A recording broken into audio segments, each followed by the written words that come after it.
Hallelujah, praise the lord. అందరికీ వందనాలు.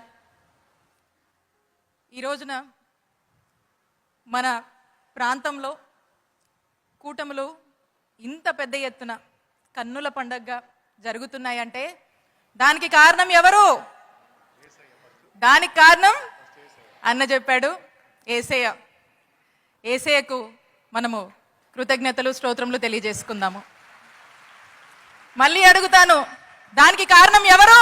Yes, దానికి కారణం యేసయ్య మహిమలో, మరి ఆయన వాక్యంలో మీ అందరినీ కూడా, మీ కుటుంబాన్ని సంతోషంగా అనుక్షణం శాలమన్నకు ఏ కష్టం ఉన్నా, బాధ ఉన్నా, ఆరోగ్యం బాగున్నా, బాగాలేకపోయినా, ఇంకోటైనా ఏదైనా సరే ఆయన మాత్రం మీ మధ్యకు రావటము, వాక్యం చెప్పటము, మిమ్మల్ని అందులో స్వస్థపరచడం అనేది ఆయన ప్రథమ ధ్యేయంగా జీవితంలో పెట్టుకొని మరి ముందుకు వెళ్తున్నటువంటి వారి ఘనత అని కూడా తెలియజేస్తున్నాను. అందుకని మరి ఆ దేవుడు ఇంత చక్కటి కార్యక్రమము కూటములని చెప్పేసి అందరినీ ఈ ప్రాంతానికి చేర్చి మరి ఆ దేవుని ఆశీస్సులు సాలమన్న రూపంలో మీ అందరికీ కూడా కలిగిస్తున్నందుకు ఆ దేవుడికి స్తోత్రములు. మరి ఇక్కడ రాజకీయాలు అవసరం లేదు, మనకి పార్టీలకు అతీతంగా మాట్లాడుకుందాము. ఇది రాజకీయ వేదిక కాదు.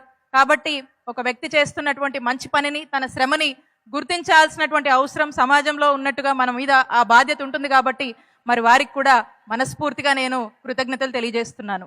కూటములంటే కూడా తిరునాళ్ళలాగే జరుగుతూ ఉంది. ఏమి సందడి, ఊరంతా చిలకలూరుపేట అంతా చూస్తున్నాము. ఈ శివరాత్రి తిరునాళ్ళు కావచ్చు, ఇప్పుడు కావచ్చు, ఎక్కడ చూడు సందడే కనిపిస్తుంది. చాలా సంతోషం. ఒకటి గుర్తు చేస్తా ఉన్నాను, యేసయ్య మాటల్లో చెప్పేది ఆయన అంతా కూడా ప్రేమ గురించే చెప్తాడు.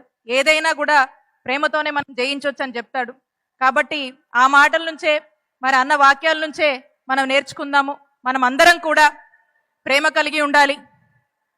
శత్రువునైనా కూడా ప్రేమతోనే చూడాల్సినటువంటి అవసరం ఉంది. ఎందుకంటే తాత్కాలికంగా ఎన్నో అవమానాలు, వేధింపులు, సైతాన్ శోధనలాగా ఉన్నాయి. అయినా కూడా ఎన్ని అవమానాలున్నా, ఎన్ని అవమానాలు పడినా ఎక్కడా కూడా దేవుడు తగ్గించడు, హెచ్చిస్తూనే ఉంటాడు. దానికి నిలువెత్తు సాక్ష్యం ఇప్పుడు చూస్తున్నాం. ఈ సంవత్సరం కూటములు కూడా చూస్తూ ఉన్నాము. ఎక్కువ నేను లోతుల్లోకి వెళ్ళి మాట్లాడను. ఈ కూటములు ఇక్కడ ఉన్నటువంటి ఒక కూడికే కాదు, ఈ కూటముల ద్వారా మన జీవితాల్లో అన్న మాటల, చాలామన్న మాటల ద్వారా, ఆయన యొక్క వాక్యం ద్వారా మీ జీవితంలో ఇంకా వెలుగులు నిండాలి.